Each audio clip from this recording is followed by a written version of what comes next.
نحمده ونصلي على رسوله الكريم أما بعد فأعوذ بالله من الشيطان الرجيم بسم الله الرحمن الرحيم قد أفلح المؤمنون الذين هم في صلاتهم خاشعون صدق الله العظيم رب اشرح لي صدري ويسر لي أمري واحلل عقدة من لساني يفقه قولي সম্মানিত সুধী সূরাতুল মুমিনুনের প্রথম 10টি আয়াতের বিশেষ ফজিলত রয়েছে, তাৎপর্য রয়েছে। এই 10টি আয়াতের সংক্ষিপ্ত তাফসীর আমি আপনাদের সামনে পেশ করব ইনশাআল্লাহ বিইذনিল্লাহ। তো সূরাতুল মুমিনুন, আল্লাহ দেখেন মুমিনদের নামে সূরা দিয়েছেন সূরাতুল মুমিনুন, আবার কাফিরদের নামেও একটা সূরা ডেডিকেট করেছেন। সূরাটার নাম কি বলেন তো? সূরাতুল কাফিরুন।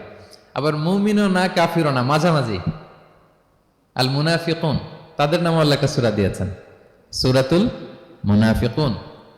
তো এই সূরাটা আমাদেরকে উৎসর্গ করা, আমাদের জন্য ডেডিকেট করা, মুমিনুন নামে এই সূরাটা। এই সূরাটা নাজিলের একটা প্রেক্ষাপট আছে, যেটাকে আরবিতে শানে নুজুল বলে। ওটা বলেই আমি মূল ব্যাখ্যা বা আলোচনার দিকে চলে যাচ্ছি। সম্মানিত সুধী, রাসূলুল্লাহ সাল্লাল্লাহু আলাইহি ওয়াসাল্লামের কাছে আল্লাহ তাআলা যে কোরআন নাজিল করেছেন, এই কোরআন যেটা লেটেস্ট ভার্সন অফ রেভিলেশনের সর্বশেষ ভার্সন, এটা আল্লাহ তাআলা বিষ্ণু ঈসা ইসলামের কাছে নানাভাবে নাজিল করতেন। কোরআন নাজিল হওয়ার অনেকগুলো পদ্ধতি ছিল, সবসময় একইভাবে কোরআন আসতো না।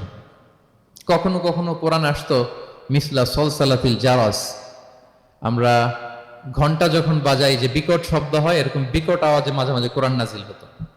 আপনাদের মনে থাকবার কথা, বাংলাদেশে আমরা যখন প্রাইমারি স্কুলে পড়তাম বা হাই স্কুলে পড়তাম, ঘন্টা শেষ হলে, একটা ক্লাস শেষ হলে দফতরি কি করতো বলেন তো? হ্যাঁ, দিত না? মনে পড়ে? পিকচারাইজেশন হচ্ছে? আচ্ছা, প্রচন্ড আওয়াজে ওই বেলের মধ্যে বাড়ি দিত। তখন আমরা বুঝতাম কি একটা ঘন্টা হয়েছে। এক ক্লাস শেষে একটা দিত, দুই ক্লাস শেষে দুইটা, ক্লাস যখন সব শেষ তখন অনেকগুলো দিত, বুঝতাম যে ছুটি আমাদের। এরকম রিঙ্গিং বেল যদি বাজানো হয়, ঘন্টা বাজানো হয়, এটার যেরকম বিকট শব্দ, এরকম বিকট আওয়াজে মাঝে মাঝে কোরআন নাজিল হতো। রাসূল সাল্লাল্লাহু আলাইহি ওয়াসাল্লাম বলেন, এই প্রসেসে কোরআন রিসিভ করা আমার জন্য বড্ড কষ্টকর ছিল। আমাদের আয়েশা রাদিয়াল্লাহু তাআলা আনহা বলেন, প্রচন্ড শীতের রাতে আমরা কাঁপতাম শীতে, আর বিষ্ণু সাল্লাল্লাহু আলাইহি ওয়াসাল্লাম ঘামতেন। ওয়া ইন্না জাবিনাহু লা ইয়াতাফাসসাদু আরাফান, আমরা শীতে কাঁপতাম, কম্বল জড়িয়ে রাখতাম, আর বিষ্ণু নবীর কপাল বেয়ে ঘাম ঝরতো। সুবহানাল্লাহি বিহামদিহি। এভাবে তিনি কষ্ট করে কোরআন রিসিভ করেছেন। এটা একটা পদ্ধতি। আরেকটা পদ্ধতি হচ্ছে মিসলা দাবিয়া সাউতিন নাহাল, মৌমাছির ভন ভন শব্দের মতো কোরআন নাজিল হতো। যখন নাজিল হতো, রাসূল সাল্লাল্লাহু আলাইহি ওয়াসাল্লামের মুখের সামনে, চেহারার সামনে মৌমাছি ভন ভন ভন ভন করলে যেরকম সাউন্ড, এরকম একটা সাউন্ড হতো। এটা সাহাবারা কাছাকাছি যারা থাকতেন ওনারা উইটনেস করেছেন অনেকবার। আজকের এই আলোচনাটা এটার সাথে প্রাসঙ্গিক, আমি বলবো আপনাদেরকে। দুইটা পদ্ধতি গেল। আরেকটা পদ্ধতি হচ্ছে মিন ওয়ারাই হিজাব, পর্দার অন্তরাল থেকে সরাসরি আল্লাহ কথা বলতেন, রাসূল সাল্লাল্লাহু আলাইহি ওয়াসাল্লাম শুনতো। এটা কেবল একবারই হয়েছে, মেরাজের রাতে। তারপর মাঝে মাঝে ইউলকা ফি কুলুবি রাসূলিল্লাহ, আল্লাহ রাসূল সাল্লাল্লাহু আলাইহি ওয়াসাল্লামের অন্তঃকরণে আল্লাহ তাআলা ঢেলে দিতেন ওয়াহী। আচ্ছা, আবার কখনো কখনো জিবরাইল আলাইহিস সালাম ওনার মূল আকৃতিতে ওহী নিয়ে আসতেন। ওনার যে বিসূরাতিহিল আসলিয়া, জিবরাইল আলাইহিস সালামের যে মূল সূরাত, এই সূরাতে আসতেন। এই সূরাতে রাসূল সাল্লাল্লাহু আলাইহি ওয়াসাল্লাম জিবরাইল আলাইহিস সালামকে জীবনে দুইবার দেখেছিলেন। একবার ওই যে হেরা গুহার ওখানে দেখেছিলেন, আর একবার সেই সিদরাতুল মুনতাহায় মেরাজের রাতে দেখেছিলেন। 600 পাখা মেলে বিশাল আকৃতি নিয়ে পুরো দিগন্ত বিস্তৃত করে জিবরাইল আলাইহিস সালাম নেমে আসতেন। দুইবার এভাবে রাসূল সাল্লাল্লাহু আলাইহি ওয়াসাল্লাম দেখেছিলেন। এভাবে কোরআন নাজিল হতো। আবার কখনো কখনো রাসূল সাল্লাল্লাহু আলাইহি ওয়াসাল্লাম এই যে হিউম্যান শেপে, মানুষের আকৃতিতে আসতেন, দেখতে মানুষের মতো লাগতো। মানুষের আকৃতিতে জিবরাইল আলাইহিস সালাম এসে কোরআন পৌঁছে দিয়ে যেতেন। বিষ্ণু সাল্লাল্লাহু আলাইহি ওয়াসাল্লাম বলতেন, এই প্রসেসে ওহী রিসিভ করা আমার জন্য সবচেয়ে সহজ ছিল। এটা তো খুব স্বাভাবিক, ন্যাচারাল, যে একজন মানুষ এসে আমার সাথে কথা বললে, মানুষ মানুষের সাথে কথা বলবে, এটা তো খুব ফ্লেক্সিবল হবে, কমফোর্টেবল হবে। বাকি পদ্ধতিগুলো রাসূল সাল্লাল্লাহু আলাইহি ওয়াসাল্লামের জন্য কঠিন ছিল। এবং এই সূরাতে যখন জিবরাইল আলাইহিস সালাম আসতেন, তখন দিহিয়াতুল কালবি আল আনসারী নামে এক সাহাবীর সূরাতে আসতেন। ওনার তওবাটা আল্লাহর কাছে খুব পছন্দ হয়েছিল। জাহিলি যুগে অনেক কন্যা সন্তানকে তিনি জীবিত প্রচিত করেছিলেন। পরে একবার এমন রিপেন্টেন্ট হলেন, অনুতপ্ত হলেন, অনুশোচনায় পড়ে আল্লাহর কাছে এমন কান্না করলেন, আর অনুশোচনার চোখের পানি আল্লাহ বড্ড পছন্দ করেন। অনুতপ্ত বান্দা যখন অনুতপ্ত হয়ে কাঁদে, তার চোখের পানি তার চোখ বেয়ে, নাক বেয়ে জমিনে ড্রপ করার আগে আল্লাহ বান্দাকে মাফ করে দেয়। তো আল্লাহর কাছে এত পছন্দ হয়েছিলেন, মানুষের সূরাতে আসলে ওনার সূরাতে এসে তিনি কোরআন দিয়ে যেতেন বিষ্ণু সাল্লাল্লাহু আলাইহি ওয়াসাল্লামকে। তো তো মুসনাদে আহমদ ইবনে হাম্বল একটা হাদিস এসছে, ওমরে ফারুক রাদিয়াল্লাহু তাআলা আনহু এই হাদিসটা বর্ণনা করেন। তিনি বলেন যে আমরা একবার বিষ্ণু সাল্লাল্লাহু আলাইহি ওয়াসাল্লামের পাশে বসা, হঠাৎ সামি'না দাওয়িয়া সাউতিন নাহাল, মৌমাছির ভনভন ভনভন শব্দ শুনতে পেলাম, কিন্তু তাকিয়ে দেখি কোনো মৌমাছি নাই। তখন বুঝলাম যে রাসূল সাল্লাল্লাহু আলাইহি ওয়াসাল্লাম ওহী রিসিভ করছেন। কি রিসিভ করছেন? ওহী রিসিভ করছেন।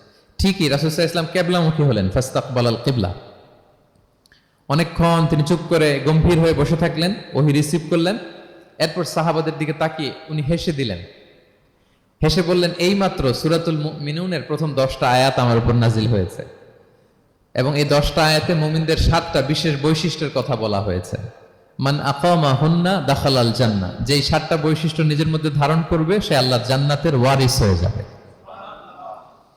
এবং এই আয়াতগুলো বলে আল্লাহ তাআলা সবশেষে এমনটাই বলেছেন যে উলাইকা হুমুল ওয়ারিসুন আল্লাযীনা ইয়ারিসুনাল ফিরদাউসা হুম ফিহা খালিদুন।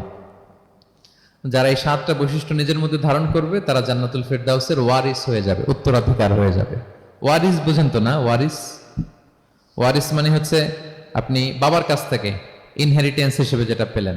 বাংলাদেশে দেখবেন যে অনেক জমি জমার মধ্যে প্লটের মধ্যে সাইনবোর্ড দেয়া থাকে যে ক্রয় সূত্রে এই জমির মালিক অমুক, বায়না সূত্রে এই জমির মালিক অমুক, তারপর ওয়ারিস সূত্রে এই জমির মালিক আব্দুর রহমান, লেখা থাকে না এরকম?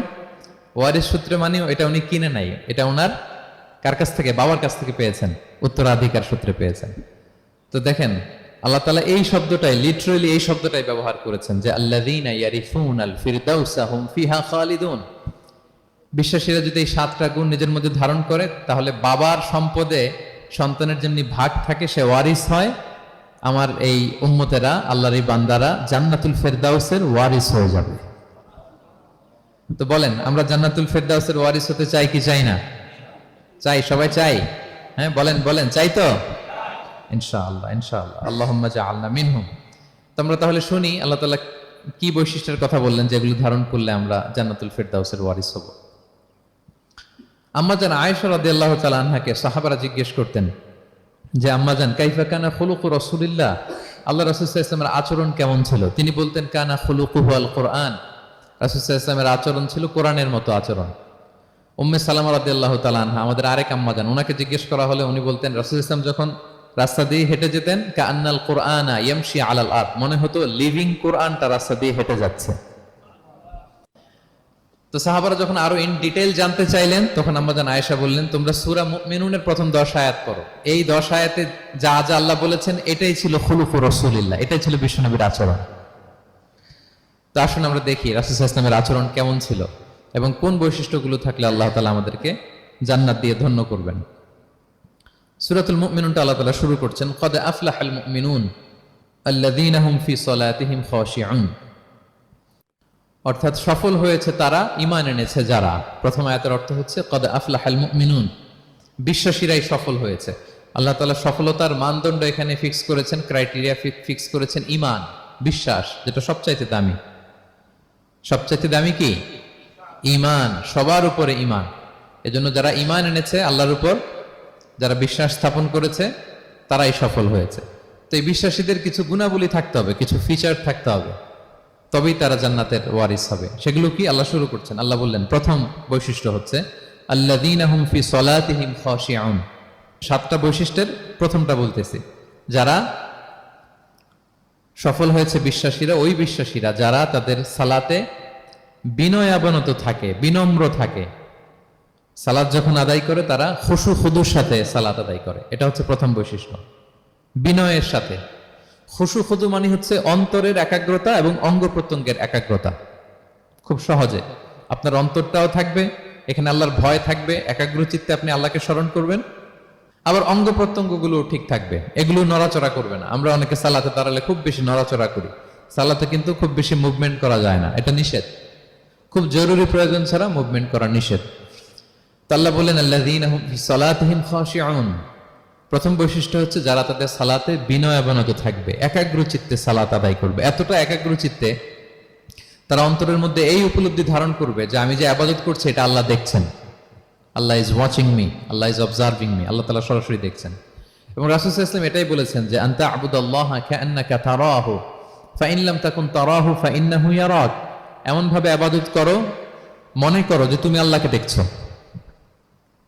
আর এটা যদি ভাবতে, এই উপলব্ধি আনতে যদি কষ্ট হয়, তাহলে অন্তত এতটুকু তো ভাবো যে আল্লাহ তোমায় দেখছেন, আল্লাহ আমাকে দেখছেন। এই ভাবনাটা অন্তরে আনা যায় না? চাইলেই আনা যায়। আমরা যেন এই উপলব্ধিটা নিজেদের মধ্যে, রিয়েলাইজেশনটা বিল্ড আপ করার চেষ্টা করি যে আমি যে মুসল্লায় দাঁড়ালাম, এই যে আমি কিয়ামুল লাইল করতেছি, এই যে তারাবিতে আমি 20 রাকাত পড়তেছি লম্বা সময় ধরে, আল্লাহ কিন্তু দেখছেন। আমার সিজদা, আমার রুকু, এগুলো আল্লাহ তাআলা সরাসরি কি করছেন? দেখছেন। এই ফিল নিয়ে যদি আপনি সালাতে দাঁড়ান, এটা হচ্ছে খুশু খুদু। সাহাবারা এতটা বিনয়বনত ভাবে একাগ্র চিত্তে নিমগ্ন হয়ে সালাতে প্রবেশ করতেন, মরুভূমির মাঝখানে ওনারা সালাত পড়ার সময় মাঝে মাঝে মরুভূমির পাখি এসে ওনাদের কাঁধে বসে যেত, মাথায় বসে যেত। পাখিগুলো মনে করতো এগুলো হয়তো খেজুর গাছ টাছ কিছু একটা হবে। কি হবে? খেজুর গাছ হয়তো হবে। আবার যখন রুকুতে যেতেন, পাখি উড়াল দিত। তার মানে কি, খুব বিনয়বনত ভাবে, বিনম্র চিত্তে ওনারা সালাত পার করতেন। তাহলে এটা হচ্ছে প্রথম বৈশিষ্ট্য। প্রিয় ভাইরা, আমরা যেন সালাতে অত্যন্ত বিনয়ের সাথে, একাগ্র চিত্তে, with full of solemnity and submission, একটা সাবমিসিভ ভাব যেন আপনার থাকে, যে আপনি নিজেকে সর্বোচ্চ উজাড় করে নিজেকে আল্লাহর কাছে পেশ করছেন। এই অ্যাটিটিউডটা যেন আমাদের নামাজের মধ্যে থাকে। এটা হচ্ছে 1 নম্বর বৈশিষ্ট্য, আল্লাযীনা হুম ফি সালাতিহিম খাশিউন, যারা বিনয়বনত ভাবে থাকে। অনেকে বলে, হুজুর মন বসে না নামাজে আমার। এটা অনেকের প্রশ্ন, অনেকের জিজ্ঞাসা, যে মনটা ধরে রাখতে পারি না। নামাজে দাঁড়ালেই সারাদিন যেটা মনে হয় না, ওইটা নামাজে মনে চলে আসে। এরকম হয় না? সারাদিন এটাকে কি যেন ভাবতেছিলাম, মনে নাই। নামাজে দাঁড়ালেই মন চলে আসে। তারপরে মনকে আরবিতে বলে, অন্তরকে বলে কলব। কলব মানে যেটা খুব নড়াচড়া করে, মুভমেন্ট করে, ওইটাই কলব। মন দেখবেন এদিকে ছোটে, ওদিকে ছোটে। ওই যে আমরা ছোটবেলায় একটা গান শুনতাম, গানটা হচ্ছে পাগল মন, মন কেন এত কথা বলে। মানে মন এদিকে ছোটে, ওদিকে ছোটে। মনকে ধরে রাখা বড্ড জটিল, কষ্টকর। তো এটা স্বাভাবিক। অনেকে বলে, হুজুর আমার মন থাকে না নামাজে, একাগ্র চিত্তে নামাজ তো আদায় করতে চাই, কিন্তু মনটাকে ধরে রাখা যায় না। তো কিভাবে এই খুশু খুদু, সাবমিসিভনেস আপনি কিভাবে বাড়াবেন, এটাও বিষ্ণু ইসলাম আমাদেরকে ইনস্ট্রাক্ট করেছেন, গাইড করেছেন। কিভাবে এই খুশুটা আসবে, অন্তরের মধ্যে একাগ্রতা আসবে। 1 নম্বর পদ্ধতি হচ্ছে খুশু খুদু বাড়ানোর। সালাতে যখন আপনি দাঁড়াবেন, বিষ্ণু বলেন সল্লু সলাতান মুআদ্দিয়া। বিষ্ণু বলেন, মনে করো যে নামাজটা পড়তেছো, এটা হতে পারে তোমার বিদায়ী নামাজ, শেষ নামাজ জীবনের। হতে পারে না? ধরেন যে মাগরিবের সালাত যে আমরা আজকে পড়বো, এমন তো হতে পারে এটাই আমাদের জীবনের শেষ নামাজ। কি বলেন? হতে পারে কি না? পারে। আমরা কে কখন চলে যাব আমাদের তো জানা নাই। তো এই যে মুসল্লায় যখন আমরা দাঁড়াই, তখন কেন আমরা এটা ভাবি না যে it could be the last and final prayer in my life? হতে পারে এটাই আমার জীবনের শেষ নামাজ। এটা যদি আপনি ভাবতে পারেন, তখন দেখবেন ঠিকই আপনার একাগ্রতা, সাবমিসিভনেস এটা বাড়তেছে। আপনাকে যদি বলা হয় যে আজকে রাত 10টায় তোমার দুনিয়ার সফর শেষ, নতুন স্টেশনে যেতে হবে, আলামুল বারজাকে, তোমার শেষ, তোমার মৃত্যু হয়ে যাবে। আজকে যে মাগরিব আর এই যে এশা আর যে তারাবির সালাত, এটাই তোমার লাস্ট নামাজ, যাও এটাই তোমার লাস্ট চান্স। এটা যদি আজকে আমরা জানি, এই হলরুমে যারা আছি, যদি এটা জেনে যায় যে আজকের তারাবিটাই শেষ তারাবি, শেষ সুযোগ, বলেন তো আমাদের অবস্থা কি হবে? প্রতিদিন ধরেন যে মাগরিবের নামাজের পরে একটু নিউজ দেখেন, একটু ফেসবুকে ঢুকেন, আজকেও তো ঢুকবেন, তাই না? ঢুকবেন। কি করবেন আজকে? আল্লাহ, সব বাদ দিয়ে অজু করে আতর মেখে জায়নামাজটা ভিজিয়ে দীর্ঘ কিয়ামুল লাইল করবেন। সিজদায় পড়ে চোখের পানি দিয়ে জায়নামাজ ভিজিয়ে দেবো আমরা, ঠিক কিনা? কারণ আমি নিশ্চিত হতে পেরেছি এটাই আমার শেষ নামাজ। তো এটা তো প্রত্যেক সালাতের ক্ষেত্রেই আমাদের প্রযোজ্য। আসলে আমরা যে নামাজ পড়ি, যে কোনো নামাজই তো আমার শেষ চান্স হতে পারে। কি বলেন? হতে পারে কি পারে না? বলেন তো। পারে। এই টেকনিকটাই রাসূল সাল্লাল্লাহু আলাইহি ওয়াসাল্লাম শিখিয়েছেন, বলেছেন সল্লু সালাতান মুআদ্দিয়া। মনে করো এটাই হতে পারে তোমার জীবনের শেষ নামাজ। আমাদের ইউনিভার্সিটিতে ইমাম বেসার, যিনি চিফ ইমাম, উনি নামাজের আগে একটা চমৎকার অ্যানাউন্সমেন্ট দেয়। উনি বলে যে let's perform this salah as if this is our last and final prayer. চলুন এমন ভাবে নামাজটা পড়ি, ভাবি যে হতে পারে এটাই আমার জীবনের শেষ নামাজ। তাহলে সম্মানিত, শুধু এই ভাবনাটা নিয়ে যদি আমরা মুসল্লায় দাঁড়াই, দেখবেন যে ওই দিন আপনার মনে দিক সেদিক যাবে না, একটা ভয় কাজ করবে যে হায় রে, হতে পারে এটাই আমার লাস্ট চান্স, আর আমার রবকে সিজদা দেওয়ার সুযোগ হয়তো আমি আর পাবো না। তাহলে এখন থেকে আমরা সালাতে যখন দাঁড়াবো, এটা ভাববো যে this could be my last chance in my life. হতে পারে এটাই শেষ চান্স, আমি একাগ্র চিত্তে আমার সালাতটাকে আল্লাহর কাছে উপস্থাপন করি। কি বলেন, পারা যাবে তো ইনশাআল্লাহ? খুশু খুদু বাড়ানোর 1 নম্বর টিপস। খুশু খুদু বাড়ানোর 2 নম্বর টিপস হচ্ছে তাড়াহুড়ো না করা। আমরা অনেকে তাড়াহুড়ো করি, রুকু থেকে হুট করে দাঁড়িয়ে যাই, তারপরে সোজা হয়ে দাঁড়িয়ে না থেকে তাড়াতাড়ি সেজদায় চলে যাই, দুই সেজদার মাঝখানে ধীরস্থির ভাবে বসার কথা, আমরা না বসে দ্বিতীয় সেজদায় চলে যাই। এই প্রবণতা আমাদের অনেকের আছে না? এটা কিন্তু নিষেধ। তা'দীলুল আরকান, বাকি সব মাযহাবে এটা ফরজ। আপনি তাড়াহুড়ো করলে আপনার নামাজই হবে না। আর আমাদের মাযহাবে, হানাফি মাযহাবে এটা ওয়াজিব। ওয়াজিব তরক করলে সাউ সিজদা দিতে হয়। দুই সেজদার মাঝখানে আপনি সুস্থির হয়ে বসবেন। অনেকে দেখা যায় একটা সেজদা দিয়ে মাথা কোন রকম উঠিয়েই আরেক সেজদায় বসেও নাই ঠিক মতো আরামসে, এরকম আছে না? এটা যদি কেউ করে আমাদের মাযহাব অনুযায়ী তার সৌ সেজদা দিতে হবে। তাহলে এরকম তাড়াহুড়ো করা যাবে আর এখন থেকে? তো কি করবেন বলেন? ধীরস্থির ভাবে নামাজ পড়বো। No rushing, no rushing in salah, no hastiness in salah. নামাজে রাশ করা যাবে না, রিল্যাক্সের সাথে আমরা নামাজ পড়বো, ধীরস্থির ভাবে নামাজ পড়বো। রুকু সিজদাগুলো খুব চমৎকার ভাবে আদায় করবো। রাসূল সাল্লাল্লাহু আলাইহি ওয়াসাল্লামের রুকু যে দিতেন, ওনার পিঠটা এত স্ট্রেট ফরওয়ার্ড হতো, সাহাবারা বলতেন লাউ ইস্তাকাররা আলাইহিল মা লাসাব্বা আলাইহিল মা আলাস্তাকাররা। পানি ভর্তি এক গ্লাস পানি যদি রাসূল সাল্লাল্লাহু আলাইহি ওয়াসাল্লামের রুকু দেওয়া পিঠের উপর রেখে দেওয়া হয়, পানিটাও পড়বে না, গ্লাসটাও ভাঙবে না। তার মানে এত স্ট্রেট ফরওয়ার্ড পিঠ ছিল। আবার রাসূল সাল্লাল্লাহু আলাইহি ওয়াসাল্লাম বলতেন আসওয়াউন নাসি সারিকাতান মান ইয়াসরিকু ফিস সালাহ। তিনি বললেন সবচাইতে বড় চোর যে নামাজে চুরি করে। সাহাবারা বললেন ওয়া কাইফা ইয়াসরিকু মিন সালাতিহি ইয়া রাসূলুল্লাহ, নামাজে আবার কিভাবে চুরি করে? রাসূল সাল্লাল্লাহু আলাইহি ওয়াসাল্লাম বললেন লা ইউতিম্মু রুকুআহা ওয়া সুজুদাহা, রুকু সেজদাগুলো সুন্দর করে আদায় করে না, সেই নামাজ চোর। তা আমরা যেন রুকু সেজদাগুলোকে খুব সুন্দরভাবে ধীরস্থির ভাবে যেন আমরা আদায় করি, আমরা যেন তাড়াহুড়ো না করি। রাসূল সাল্লাল্লাহু আলাইহি ওয়াসাল্লাম একবার মসজিদে নববীতে বসা, এক সাহাবী এসে নামাজ পড়ে রাসূল সাল্লাল্লাহু আলাইহি ওয়াসাল্লামকে সালাম দিলেন। রাসূল সাল্লাল্লাহু আলাইহি ওয়াসাল্লামের সালামের উত্তর দিয়ে বলেন ইরজি' ফাসাল্লি ফাইন্নাকা লাম তুসাল্লি, যাও তুমি আবার নামাজটা পড়ে আসো, তোমার নামাজ হয়নি। সাহাবী যে আবার নামাজ পড়ে আবার আসলেন, রাসূল সাল্লাল্লাহু আলাইহি ওয়াসাল্লাম আবার বললেন সাল্লি ফাইন্নাকা লাম তুসাল্লি, নামাজ পড়ে এসো, হয় নাই। আবার গেলেন, আসলেন, আবার বললেন তুমি নামাজটা পড়ে আসো, হয়নি। এবার তো বেচারা কেঁদে দিয়ে বলে ইয়া রাসূলুল্লাহ লা উহসিনু মিন যালিক, এর চেয়ে ভালো পারি না আমি, আপনি আমাকে শিখিয়ে দেন। রাসূল সাল্লাল্লাহু আলাইহি ওয়াসাল্লাম তখন বললেন যখন নামাজে দাঁড়াবা ফাতিহা পড়বা আর একটা সূরা মেলাবা, ধীরস্থির ভাবে দাঁড়াবা। যখন রুকুতে যাবা হাত্তা তাতমাইন্না রাকিআন, ধীরস্থির ভাবে রুকু করবা। তুমি তাড়াহুড়ো করেছো, রুকু থেকে যখন সোজা হয়ে দাঁড়াবা ধীরস্থির ভাবে দাঁড়াবা, নাকি তাড়াহুড়ো করবেন? ধীরস্থির ভাবে দাঁড়াবেন, কয়েক সেকেন্ড দাঁড়াবেন, তাসবিহ পড়বেন, এরপরে সিজদায় যাবেন। যখন সিজদায় যাবা হাত্তা তাতমাইন্না সাজিদান, রিল্যাক্স। সালাতের মধ্যে কিভাবে থাকতে হবে? উইথ রিল্যাক্সেশন, রিল্যাক্সের সাথে তুমি সিজদা দিবা। দুই সিজদার মাঝখানে বসে আবার রিল্যাক্স, আবার তুমি ধীরস্থির ভাবে বসবা। এইভাবে পুরো সালাতটা প্রত্যেকটা রাকাত তুমি এভাবে আদায় করবে। তার মানে সালাতে তাড়াহুড়ো করতে বিষ্ণু ইসলাম নিষেধ করেছেন। এমনকি অনেক সময় আমরা রুকু পাবো না বলে দৌড়ে যে সালাতে অংশগ্রহণ করি, এটাও নিষেধ করেছেন। আমরা অনেক সময় এরকম করি না? মাগরিবের নামাজে রুজু করতেছি, ইমাম সাহেব ওয়াদ-দুহা ওয়াল-লাইলি ইযা সাজা, এই সূরাটা তো মুখস্থ, তো টের পাচ্ছি যে আমি এখন মুখ ধুইতেছি আর সূরা দোহা তো শেষ হয়ে যাবে, কোন রকম ওযু করে দৌড়ে যে অংশগ্রহণ করে যাতে রাকাতটা পায়, এটা নিষেধ করেছেন বিষ্ণু ইসলাম। এটা করবেন না। আপনি ধীরস্থির ভাবে ওযু করবেন, ধীরস্থির ভাবে যাবেন, তাড়াহুড়ো করবেন না। আপনি কার সামনে যাচ্ছেন? মালিকুল আমলাক, রাজা ধীরাজ, আরশের অধিপতি। আপনি তাড়াহুড়ো করে গেলে তো আপনি হাঁপাতে হাঁপাতে অস্থির হয়ে যাবেন, ব্রেথ ইন ব্রেথ আউট করতে করতে।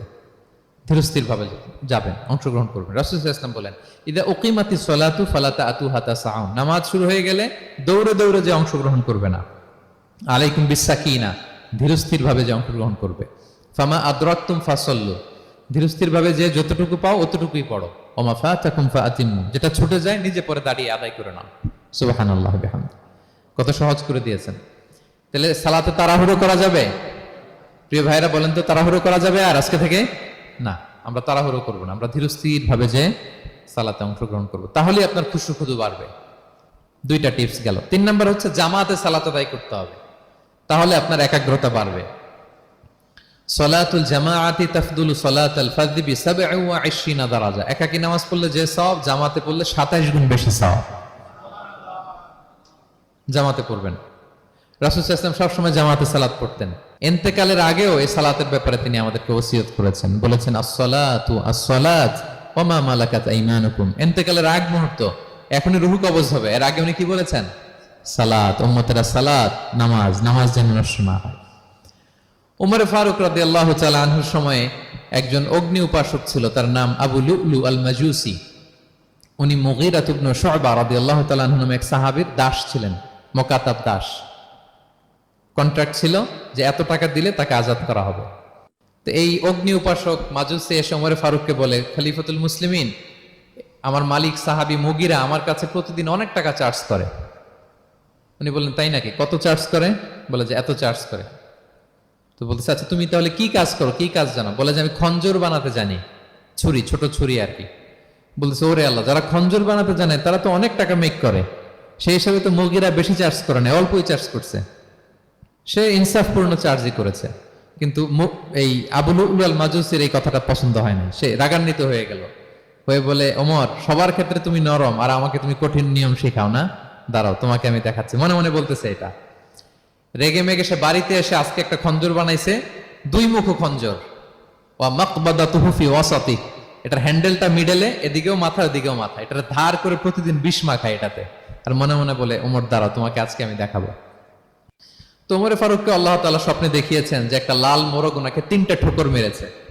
উনি সাহাবাদের কাছে বলেছেন যে আমি স্বপ্নে দেখেছি একটা লাল মোরগ আমাকে 3টা ঠোকর মেরেছে। তো সে খঞ্জরকে ধার দিয়ে একদিন ফজরের নামাজে, ওয়াকানু ইউসাল্লুনা বিগালাস, ওনারা খুব অন্ধকার থাকতে ফজরের নামাজ পড়তো, সে বুরনুস, এক ধরনের জুব্বা যেটার মাথা আছে, ওটা পরে হুডির মতো আর কি, হুডি চেনেন তো না, হুডির মতো একটা জুব্বা পরে সে অন্ধকারে, সে তো আসলে অমুসলিম, সাহাবাদের সাথে পিছনে দাঁড়াইছে নামাজের ভান করার জন্য, আর এই খঞ্জরটা নিয়ে গেছে সাথে। ওমর ফারুক ফজরের সালাত শুরু করলেন, প্রথম রাকাত শেষ করলেন, দ্বিতীয় রাকাতের জন্য যখন দাঁড়াইছেন তখনই সে প্ল্যান মাফিক খঞ্জর বের করে ওমর ফারুকের পেটের মধ্যে 3বার স্টেবিং করলেন, আঘাত করলেন। করার সাথে সাথে ওমর ফারুক উল্টে পড়ে গেলেন আর বললেন, খাতালানি আল কালব, কোন এক কুকুর আমাকে আঘাত করেছে। তো সাহাবার ওমর ফারুককে ধরলেন, আর এই অগ্নি উপাসক এই খঞ্জর নিয়ে কাতারের মাঝখান দিয়ে 2 দিকে খঞ্জর চালাতে চালাতে যাচ্ছিলেন। যে সাহাবাই ধরে সেই আঘাতপ্রাপ্ত হয়ে ওখানে 7 থেকে 10 জন স্পট ডেথ, জায়গায় মারা গেছে। পরে এক সাহাবী নিজের জামা খুলে তার গায়ে ছুঁড়ে মারছে, তখন সে ওইটাতে পেঁচিয়ে পড়ে গেছে। যখন বুঝে গেছে যে আমাকে ধরে ফেলবে, সে সুইসাইড করে ফেলছে, নিজেকে নিজে মেরে ফেলছে। ওমর ফারুক তো বেহুশ, ওনাকে নিয়ে যাওয়া হলো, পিছন থেকে একজন নামাজের ইমামতি করলেন। তো ওমর ফারুক রাদিয়াল্লাহু তাআলা আনহু হুঁশ ফিরে পেলেন। হুঁশ ফিরে পাওয়ার পরে দিনের বেলা যখন হুঁশ আসলো ওনার, সবাই চারদিকে বসা, যে হায় হায় আমাদের আমিরুল মুমিনিনের কি জানি কি হয়। হুঁশ ফিরার পরে ওনার মুখের প্রথম কথাটা ছিল, আসাল্লান নাস, মানে আমার নেতৃত্বে যে ফজরের সালাতটা শুরু হয়েছিল এটা কি ঠিকঠাক শেষ হয়েছিল? সুবহানাল্লাহ পড়বেন না? আচ্ছা বলেন তো, এই মুহূর্তে আমরা কি করতাম? ওনাকে যে স্টেবিং করছে, চিকিৎসক এসে দুধ দেয়, দুধ পেট দিয়ে বেরিয়ে যায়, নাবিজ দেয়, নাবিজ বের হয়ে যায়, মানে উনি ইন্তেকাল করবেন, এটা বোঝাই যাচ্ছে। এমন কঠিন পরিস্থিতিতে আমরা যদি হসপিটালে হুঁশ ফিরে পেতাম, আমরা কি বলতাম বলেন দেখি? কে কি বলতেন? কে মারছে? আমারে বাঁচানো যায় কিনা? মাউন্ট এলিজাবেথে নিয়ে চলো, সিঙ্গাপুরে, অথবা বামরুন গ্রেডে নিয়ে চলো, আমেরিকাতে নিয়ে চলো, অথবা আমার তো ওখানে ব্যাংক ব্যালেন্স আছে, আমি তো মরে যাবো, আমার ছেলেগুলার কি হবে? হ্যাঁ, আমার মেয়েগুলার কে দেখবে? এগুলো ছিল আমাদের কনসার্ন। তো ওমর ফারুক জানতেছেন যে উনি পৃথিবী থেকে বিদায় নিচ্ছেন, একটু হুঁশ ফিরে পাইছেন। হুঁশ ফিরে পাওয়ার পরে প্রথম কথাটা ছিল, আসাল্লান নাস, লোকেরা কি নামাজ পড়েছিল? আল্লাহু আকবার। তাহলে এটা কত গুরুত্বপূর্ণ ইবাদত, কিভাবে এই সালাতকে সাহাবারা অফার করতেন। তো খুশু খুদুর সাথে যদি আমরা সালাত অফার করতে চাই, আমাদেরকে জামাতে পড়তে হবে। একাকি পড়লে দেখবেন মনে দিকে যায়, ওদিকে যায়, কয় রাকাত পড়ছি ভুলে যাই, এরকম হয় না? একাকি পড়তে গেলে এটা করা যাবে না, জামাতে পড়তে হবে। সালাতে কি কি বলতেছেন এগুলোর অর্থ বুঝে যদি সালাত অফার করেন, তাইলে আপনার সালাতে মনোযোগ থাকবে। সুবহান রাব্বিয়াল আলা, সুবহান রাব্বিয়াল আযীম, এর অর্থ কি? সূরা ফাতিহা যে প্রতিদিন পড়ি, কি সুন্দর প্রার্থনা সূচক বাক্য, এর অর্থ কি? আল্লাহ সকল প্রশংসা তোমার, আল্লাহ তুমি দয়াময় মেহেরবান, আল্লাহ তুমি বিচার দিবসের মালিক, যেদিন তোমার আরশের ছায়া ছাড়া কোনো ছায়া থাকবে না। নবীদের যে পথে চালিয়েছে ওই পথে আমাদেরকে চালাও, যারা ভ্রান্ত হয়েছে, যারা তোমার ক্রোধের শিকার হয়েছে, ওই পথে আমাদেরকে চালিও না। কি চমৎকার চমৎকার কথামালা দিয়ে আমরা এই দোয়াগুলো পড়ি। আমরা অর্থ বুঝি না বলে আমাদের হৃদয়েও টাচ করে না, ঠিক কিনা? দেখবেন আরব শায়েকরা যখন কিয়ামুল লাইল করে, তারাবির সালাত পড়ায়, অনেক অনেক আয়াতে ওনা ডুকরে ডুকরে কেঁদে ওঠে আওয়াজ করে। কারণ কি? জাহান্নামের আয়াত, আযাবের আয়াত, পূর্ববর্তী উম্মত যে ধ্বংস হয়েছে, কিভাবে ওদেরকে বিকট আওয়াজ দিয়ে, সাউন্ড গ্রেনেড দিয়ে ধ্বংস করা হয়েছে, বন্যা দিয়ে ধ্বংস করা হয়েছে, কিভাবে এদেরকে বাতাস দিয়ে নাস্তানাবুদ করে দেয়া হয়েছে, এগুলো যখন পড়ে ওনারা কাঁদে। আযাবের আয়াত আসলে কাঁদে, জান্নাতের আয়াত আসলে সাবলীল কণ্ঠে তেলাওয়াত চালিয়ে যায়। এর কারণ কি বলেন? অর্থ বুঝে। আমরা যেন সালাতে অর্থ বুঝে সালাত অফার করার চেষ্টা করি, পাশাপাশি সালাতের সুন্নাহগুলো যেন আমরা পড়ি। সালাতের যে সুন্নাহ আছে, সুনানুস সালাহ, এগুলো যেন আমরা পড়ি, মনোযোগ আরো বাড়বে। সানাগুলো পড়বেন, ফাতিহা শেষে আওয়াজ করে আমিন বলবেন, অথবা ফিসফিসি কণ্ঠে আমিন বলবেন। বিষ্ণু ইসলাম বলেন, ইদা আম্মানাল ইমামু ফাআমিনু, ইমাম আমিন বললে তোমরাও আমিন বলো, কারণ এই মাত্র একটা দোয়া করা হয়েছে। সূরা ফাতিহাটা কি? একটা দোয়া। ইদা ওয়াফাকা তা'মিনুকুম তা'মিনাল মালাইকাতি গুফিরা লাহু মা তাকাদ্দামা মিন যামবিহি ওয়া মা তাআখার। রাসূল সাল্লাল্লাহু আলাইহি ওয়াসাল্লাম বলেছেন, ইমাম যখন আমিন বলে তোমরাও তখন আমিন বলো, কারণ তোমরা যখন আমিন বলো ফেরেশতারাও আমিন বলে। আর তোমাদের আমিন আর ফেরেশতাদের আমিন যখন একসাথে হয়ে যায়, তোমাদের পূর্বের সব গুনাহ আল্লাহ মাফ করে দেয়। এটা আমিন বলা সুন্নাহ, বলবেন। নামাজ বাঁধার পরে সুন্নাত নামাজে, নফল নামাজে সানাগুলো পড়বেন। কত চমৎকার অর্থবোধক সানা আছে। আমরা তো শুধু সুবহানাকাল্লাহুম্মা বিহামদিকা ওয়া তাবারাকা ইসমুকা ওয়া তাআলা জাদ্দুকা শুধু এটাই পড়ি। রাসূল সাল্লাল্লাহু আলাইহি ওয়াসাল্লাম তাকবীরে তাহরিমে বাঁধার পরে অনেক চমৎকার চমৎকার দোয়া পড়তেন। ইন্না সলাতি ওয়া নুসুকি ওয়া মাহইয়ায়া ওয়া মামাতি লিল্লাহি রাব্বিল আলামিন। আমার সালাত, আমার ইবাদত, আমার জীবন মরণ সবটাই কার জন্য? এই দোয়াটা পড়তেন শুরুতেই। তারপর পড়তেন ওয়াজ্জাহতু ওয়াজহিয়া লিল্লাযী ফাতারাস সামাওয়াতি ওয়াল আরদা হানিফা ওয়া মা আনা মিনাল মুশরিকিন। আমার সবকিছুকে আমি এক সত্তার দিকে ফেরালাম, একনিষ্ঠ হয়ে। আর আমি মুশরিক নই, আমি আল্লাহর দিকে একনিষ্ঠ হলাম। এই দোয়াগুলো পড়তেন। আল্লাহুম্মা বাঈদ বাইনি ওয়া বাইনা খাতায়ায়া কামা বাআদতা বাইনাল মাশরিকি ওয়াল মাগরিব। আল্লাহুম্মা নাক্কিনি মিন খাতায়ায়া কামা ইউনাক্কা আস-সাওবুল আবয়াদু মিনাদ দানাস।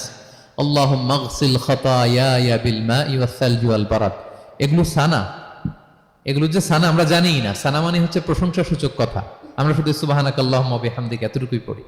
রাসূল ইসলাম বলতেন, আল্লাহ আমার আর আমার গুনার মাঝে এতটুকু দূরত্ব করে দাও, পূর্ব থেকে পশ্চিম যত দূর, আমার আর আমার গুনার বোঝার মাঝে এতটুকু দূরত্ব তুমি করে দাও। সাদা কাপড় যেমনি ধুয়ে ফকফকা করা হয়, আল্লাহ আমাকে তুমি গুনামুক্ত করে এরকম ফকফকা সাদা বানিয়ে দাও, শুভ্র বানিয়ে দাও। আল্লাহ আমাকে তুমি বরফ দিয়ে, ঠান্ডা পানি দিয়ে, তুষারপাত দিয়ে ধুয়ে আমার গুনাহগুলো তুমি পরিষ্কার করে আমাকে তুমি নিষ্পাপ করে দাও। এগুলো বলে এরপরে আলহামদুলিল্লাহ রাব্বিল আলামিন সূরা ফাতিহা শুরু করতেন। সালাম ফিরানোর আগে বিষ্ণু সাল্লাল্লাহু দোয়া মাসুর পড়তেন। কত চমৎকার মাসুর দোয়া আছে। আবার বিষ্ণু বলতেন, লা ইউসাল্লিমান্না আহাদুকুম হাত্তা ইয়াতাআওয়াযা আন আরবা মিন আযাবিল কবর, মিন আযাবি জাহান্নাম, মিন ফিতনাতিল মাহইয়া ওয়াল মামাত ওয়া মিন ফিতনাতিল মাসিহিদ দাজ্জাল। আমার কোন উম্মত যেন সালাম ফিরানোর আগে এই চারটা জিনিস থেকে পানাহ চাওয়া ছাড়া যেন সালাম না ফিরায়। একটা কি? আল্লাহ তুমি জাহান্নামের আযাব থেকে বাঁচাও, আল্লাহ তুমি কবরের আযাব থেকে বাঁচাও, আল্লাহ জীবন মরণের ফিতনা থেকে বাঁচাও, আল্লাহ তুমি দাজ্জালের ফিতনা থেকে বাঁচাও। পড়ে না আমিন? তো এত এঙ্গেজমেন্ট যদি আপনার নামাজে থাকে, আপনার মন এদিক সেদিক যাবে? হ্যাঁ, আপনি অর্থ খেয়াল করতেছেন, আযাবের আয়াত আসলে আপনি অশ্রুসিক্ত হচ্ছেন, আপনি দোয়া মাসুর পড়ছেন, আপনি সানা পড়ছেন, আপনি দীর্ঘ সময় কিয়ামুল লাইল করতেছেন, আপনার মনে এদিক সেদিক ছুটবে? বলেন তো ছুটবে না। এই টিপস গুলো বিষ্ণু সাল্লাল্লাহু আলাইহি ওয়াসাল্লাম শিখিয়েছেন। এগুলো যদি আমরা পালন করি, তাহলে আল্লাযীনা হুম ফি সালাতিহিম খাশিউন, বিনম্র চিত্তে সালাত আদায়কারী হিসেবে আমরা আল্লাহর কাছে পরিগণিত হব। তাহলে প্রথম নাম্বার শর্তটা বুঝতে পারছেন কিভাবে সালাত আদায় করতে হবে? হ্যাঁ বলেন তো একজন, কি করতে হবে? কিভাবে সালাত? খুশুর সাথে, বিনয়াবনত চিত্তে, সাবমিসিভ ভাবে, নাকি তাড়াহুড়ো করবেন? কিভাবে পড়বেন নামাজ? ধীরে সুস্থে, উইথ রিল্যাক্স। 2 নম্বর আল্লাহ বলেন ওয়াল্লাযীনা হুম আনিল লাগবি মুআরিদুন। 1 নম্বরে তো তারা নামাজে যখন দাঁড়ায় ধীর স্থির ভাবে খুশুর সাথে পড়ে। 2 নম্বর হচ্ছে তারা অনর্থক কাজ থেকে বিরত থাকে। অনর্থক কথা, কাজ এগুলো মুমিনরা বলে না, এগুলো তো জড়ায় না। মিনিংলেস কোনো কাজের সাথে বিশ্বাসীদের কোনো সম্পর্ক, অর্থবোধক কাজ, ভালো কাজ, কল্যাণমূলক কাজ, সামাজিক কাজ, মানবতার কল্যাণে যে কাজগুলো আছে এগুলোর সাথে তারা জড়ায়। বিষ্ণু ইসলাম বলেছেন, মিন হুসনি ইসলামিল মারই তারকুহু মা লা ইয়ানি। ব্যক্তির ইসলামের সৌন্দর্য হচ্ছে যে ব্যক্তি এমন কোনো কাজ করবে না যেটার কোনো মিনিং নাই, মিনিংলেস কাজ থেকে সে বেঁচে থাকবে। মুহাদ্দিসিনে ইকরাম এই হাদিসটাকে বলে রুবউদ্দিন, মানে দিন ইসলামকে যদি 4 ভাগ করেন, এই 4 ভাগের 1 ভাগের কথা এই হাদিসের মধ্যে চলে আসছে। সেটা কি? যে বিশ্বাসীরা কোনো অনর্থক কাজে জড়ায় না নিজেদেরকে।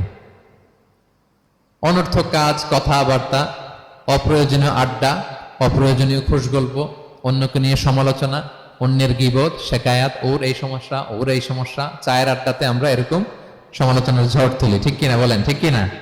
এটা করা যাবে না। আপনি জান্নাতেরও ওয়ারিস হবেন, আবার চা মুখে নিয়ে আপনি শেকায়াত করবেন, গীবত করবেন, দুইটা একসাথে যাবে না। তাহলে বিশ্বাসীরা কোনো অনর্থক কাজে জড়ায় না, মিনিংলেস কাজে জড়ায় না, তারা ভালো কাজে, কল্যাণের কাজে জড়ায়। মিনিংলেস কোনো কথাও বলে না, কারণ তারা জানে মা ইয়ালফিযু মিন কাউলিন ইল্লা লাদাইহি রাকীবুন আতীদ। আমরা যা বলি, মুখ নিঃসৃত যা বের হয়, এটাকে লিখে রাখার জন্য একদল ফেরেশতা আছে, রাকীব পর্যবেক্ষণকারী, আতীদ একেবারে প্রহরীর মতো আছে। বললেই টুকে নেয়, বললেই টুকে নেয় সব। সূরা ইয়াসিন আল্লাহ বলেন ওয়া কুল্লা শাইইন আহসাইনাহু ফি ইমামিন মুবিন। আমি ইমামুম মুবিন নামক এক দালিলি রেজিস্ট্রি খাতায় সবকিছু তুলে রাখছি, সব পাই টু পাই আপনি পাবেন, আপনি অবাক হবেন। মালি হাযাল কিতাবি লা ইগাদিরু সাগীরাতান ওয়ালা কাবীরাতান ইল্লা আহসাহা। এটা কেমন আমলনামা, ছোট্ট ভালো কাজ করেছে ওইটাও আছে, ছোট্ট খারাপ করেছে ওইটাও আছে, অবাক হবেন আপনি, সব আল্লাহ তাআলা সেখানে তুলে রাখবেন। তো বিশ্বাসীরা কোনো অনর্থক কথা কাজের সাথে জড়ায় না, এজন্য কারণ তারা জানে এগুলো সব রেকর্ডেড, সব রেকর্ডেড। আপনার কোনো কাজ যদি রেকর্ড করা হয় এবং বলা হয় যে এটা গণমানুষের কাছে উপস্থাপন করা হবে, আপনি কি করবেন তখন বলেন তো? খুব সতর্ক হয়ে চলবেন, সতর্ক হয়ে বলবেন। হ্যাঁ, এই যে আমরা যে এই ক্যামেরা থাকলে যেভাবে কথা বলি, সবসময় কি এইভাবে বলি না? আমরা যখন নিজেদের ঘরোয়া আড্ডায় বসে আমরা কত কথা বলে ফেলি, ইনফরমাল অনেক কথা বলি, যেগুলো ক্যামেরা থাকলে বলি না, কারণ এটা ফরমাল, এটা কোটি মানুষের কাছে যাবে, সবাই শুনবে, সবাই জানবে, এজন্য আমরা সাবধান হয়ে কথা বলি। কি বলেন? তো এই যে এই ক্যামেরা কিন্তু অদৃশ্য ক্যামেরা চারদিকে আমাদের, ইমামুম মুবিন নামক অদৃশ্য ক্যামেরা দিয়ে সব রেকর্ড করা হচ্ছে। রেকর্ড করে দিচ্ছেন কে? পাই টু পাই হিসাব চাওয়া হবে। আল্লাহর সুপ্রিম কোর্টের কাঠগড়ায় সব হিসাব চাইবেন আল্লাহ তাআলা, আপনি যে দেখবেন। তো বিশ্বাসীরা এই সেন্সটা মাথায় রাখে, সব যেহেতু রেকর্ডেড, যা মনে চায় মুখ দিয়ে বলা যাবে, যা মনে চায় করা যাবে না। এজন্য অহেতুক কথাবার্তা, অহেতুক সমালোচনা, অহেতুক গসিপিং, অহেতুক কমেন্টস এগুলো করব না। এখন সোশ্যাল মিডিয়ার যুগে দেখবেন যে কমেন্টস এর বন্যা বয়ে যায়, যার যেটা মনে চায়, কারণ ধরার কেউ নাই, দেখার কেউ নাই, বলার কেউ নাই, যা মনে চায় লিখতে থাকে। হ্যাঁ, বিশাল একজন বড় মাপের লোক, তার ওখানে যে লিখতেছে যা মনে চায়, গালি গালাজ, ওনাকে অ্যাডভাইস দেওয়া, নাসিহাত দেওয়া ইচ্ছে মতো। বিশ্বাসীরা এটা করে না, তারা অনর্থক কোনো কাজে জড়ায় না, এবং কেউ জড়াতে চাইলেও তাকে স্পেস দেয় না।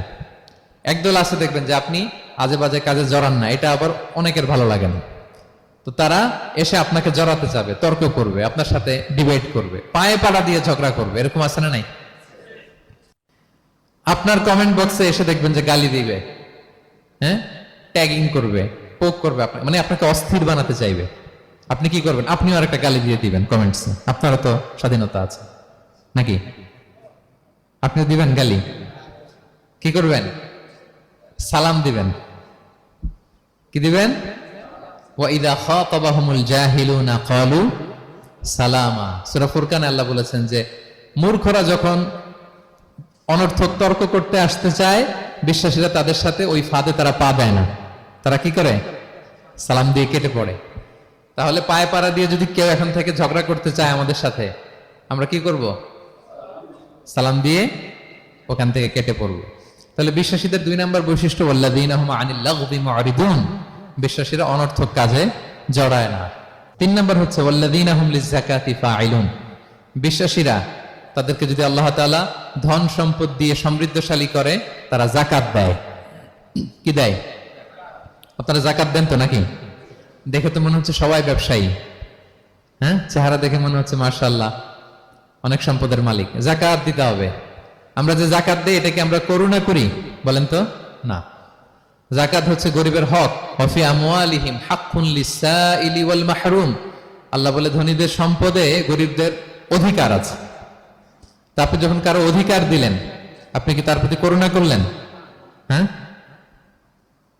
অধিকার কি করুণা? বলেন তো না।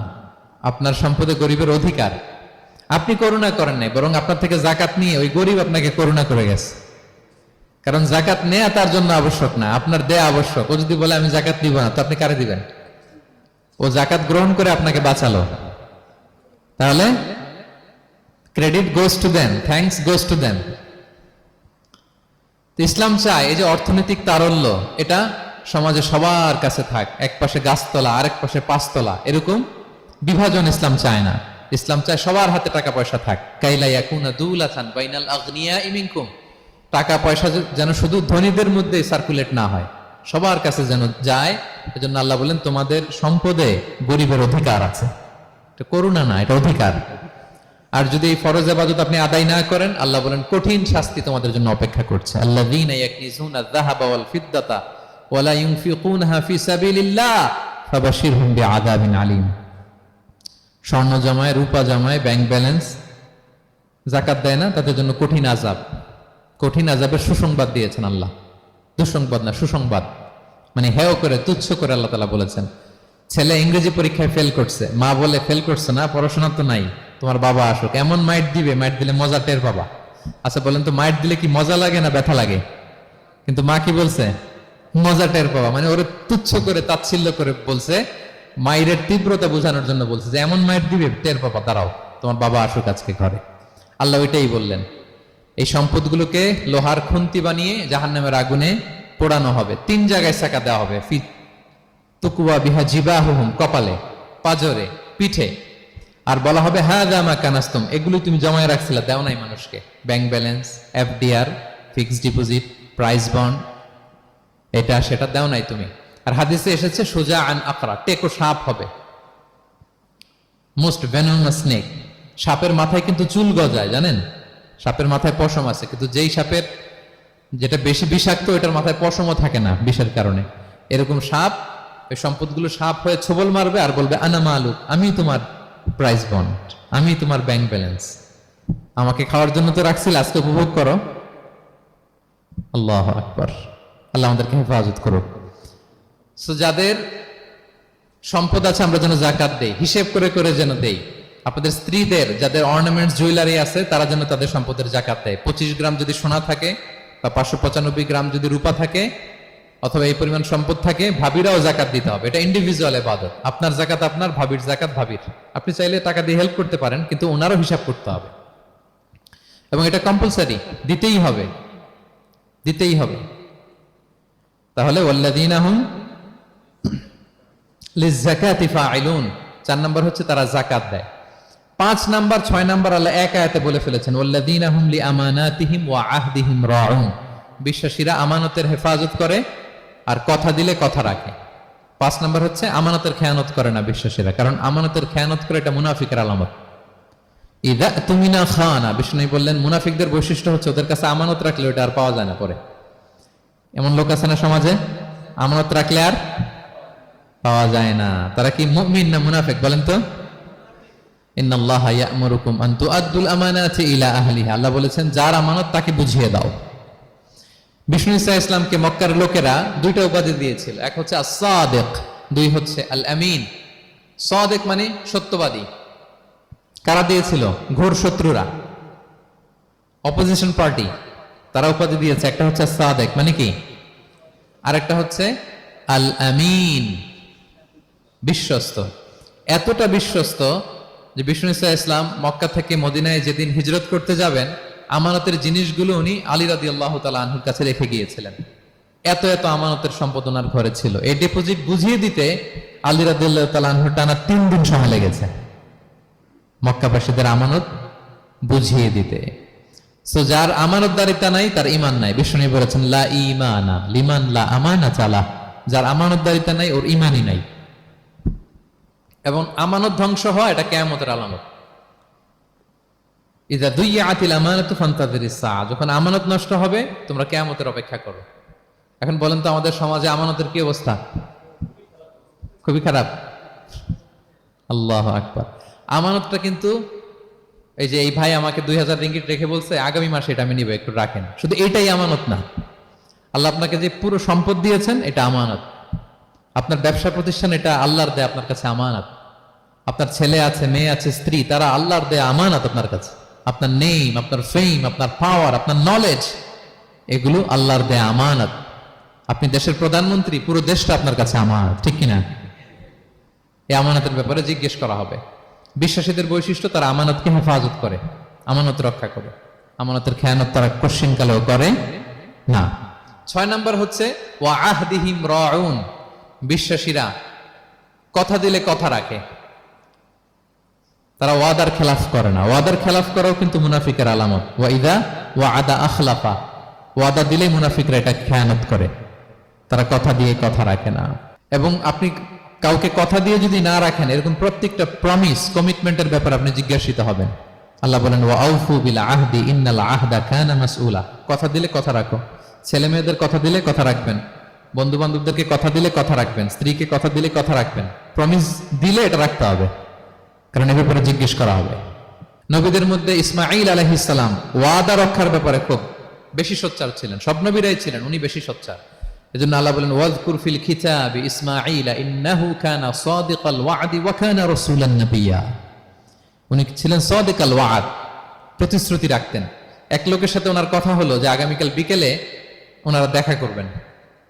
ইসমাঈল সাল্লাম বিকেল বেলা আগামীকাল যে এক গাছের নিচে কমিটমেন্ট ছিল যে অপেক্ষা করলেন, কিন্তু ওই লোক আসে নাই, ভুলে গেছে। ইসমাঈল সাল্লাম ভাবলেন আজকে ভুলে গেছে, মনে হয় আগামীকাল আসবে, আগামীকাল আমি যাব।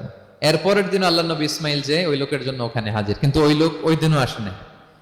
ইসমাইল সাল্লাম বললেন মনে হয় এরপরের দিন আসবে। ইসমাইল সাল্লাম এরপরের দিনও যায় হাজির। এভাবে একদিন দুই দিন না, টানা 30 দিন উনি আসরের পরে ওই গাছের নিচে ওই লোকের জন্য অপেক্ষা করেছেন। কারণ ইন্নাল আহদা কানা মাসউলা, কথা দিলে কথা রাখতে হবে। তো এখন আমরা কথা দিয়ে কথা রাখি তো নাকি?